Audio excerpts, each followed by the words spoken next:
Hi, Mark Goodwin, Equal Parts Education. I'm a 20 years teacher, trainer and coach. I work mainly with disconnected kids, but these are strange times where whichever kids you're working with, whether virtually teaching, whether teaching at home, whether teaching your own kids. And I wanted to do a my point of view film to talk about this strange world and this new non-normal that we're experiencing. In particular, five key principles, teaching principles that I've always held true to, particularly with the kind of kids I typically work with, but I think even more relevant today in these circumstances. I want to share them in order to support whatever teaching you're doing currently, and whether you're a parent or a teacher, but also to maybe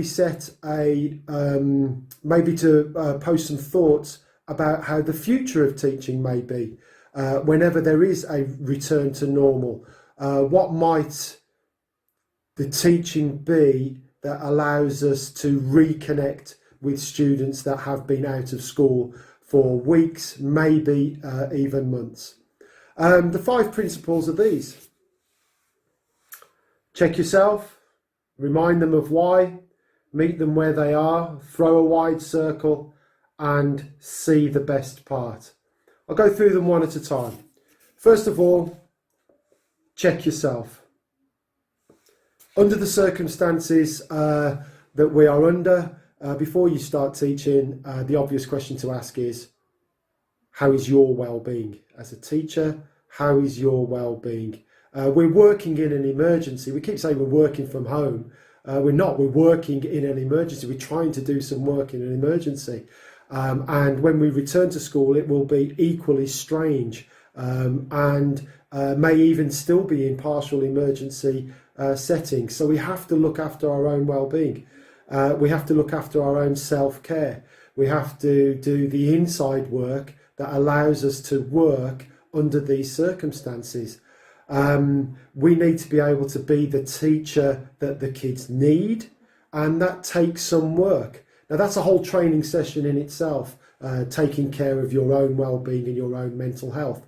But just ask the question before you embark on teaching. Ask the question about your well-being. Am I ready? Am I prepared to do this? Because the best teachers, the most effective teachers, for example, control the controllables. That means controlling themselves. The best teachers respond rather than react. And it's easily said and much harder to do. Respond rather than react, so that you can generate the space for the kids to do the same and respond rather than react. If we are going to believe in the kids and say that we believe in their potential and their ability to succeed, we have to believe in ourselves first. And we have to act in ways that demonstrate the extent of our belief.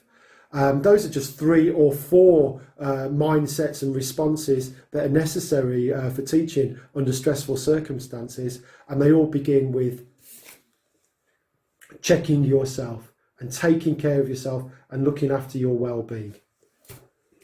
Number 2, remind them of their why. Remind them of their why. We often avoid quite highfalutin words like meaning and purpose and potential. But the best teachers know that if you connect what you're doing in the classroom, what you're doing in your lesson, what you're doing at school with students, meaning, purpose, and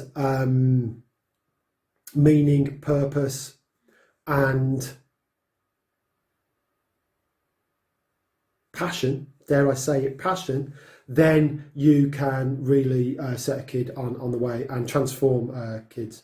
So know what their why is. Knowing their why, deeper than just school is important because of exams, school is important because of a gateway. They are important things, but knowing and connecting more deeply with a kid's meaning, purpose, or dare I say passion, that connection becomes far more consolidated and at a far deeper level.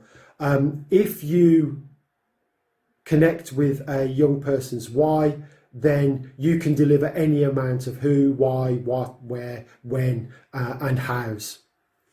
Number 3, meet them where they are. Meet them where they are. What kind of teachers do the kids need under these circumstances, in this emergency, in these strange times? Be that teacher. Of course, talk about the universality of this challenge. There has been a lot of experience of catastrophe, of trauma for some kids.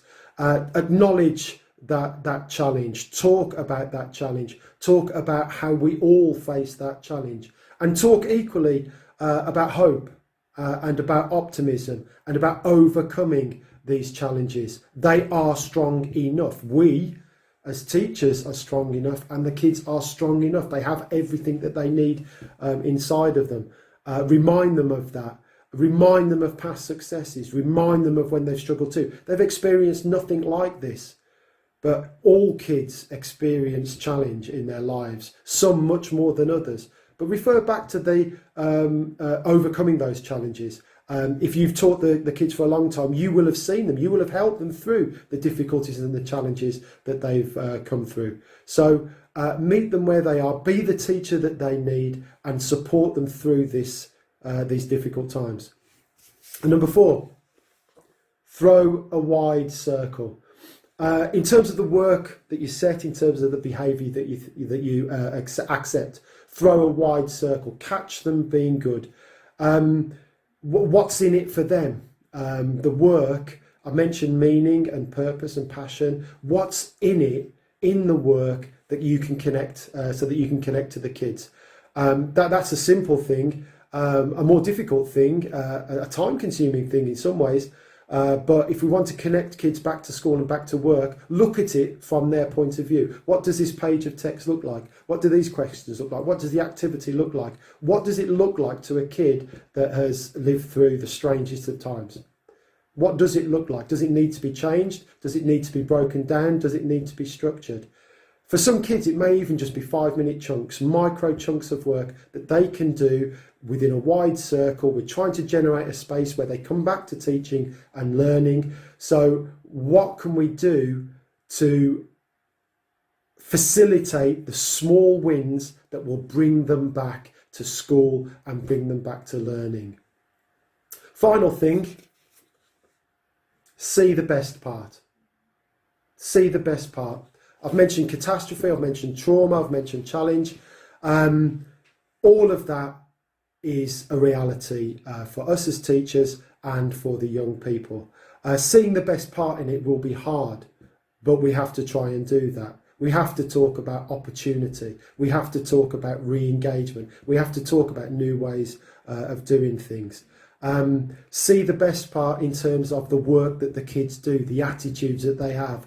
We're not going to get 100% attention. We're not going to get 100% engagement. We're not going to get 100% attendance even straight away. But we can start to just see where things are going well. In the teaching that I'm doing at the moment with my own kids and with the young people I work with, it really is taking the very smallest of wins. But it's blowing a little trumpet on those, banging a little gong when things are going well. If we're going to build some sort of momentum around their actions, we've got to see the best part, even in the smallest of actions. And when it comes down to it, I think it's probably best to avoid the language of coercion, power and control, and talk about relationships, talk about responsibility, talk about potential. Be generous with second chances and fresh starts. If you have checked yourself, if you are doing that inside work and looking after yourself, you can talk about choice and consequences, but with grace and understanding. And that way it protects the dignity of you, me as the teacher, and them as the young person, as the learner. Connecting kids at the moment with kids at the moment is difficult. It's not going to get any easier anytime soon into the future. These 5 principles check yourself, remind them of why, meet them where they are, throw a wide circle, see the best part, will help. They'll help now, and I believe that they will set they will set 5 principles that will support teaching as things slowly return to normal. If you'd like to find out any more, please do get in touch. Equal Parts Education, Mark Goodwin. Thank you for listening.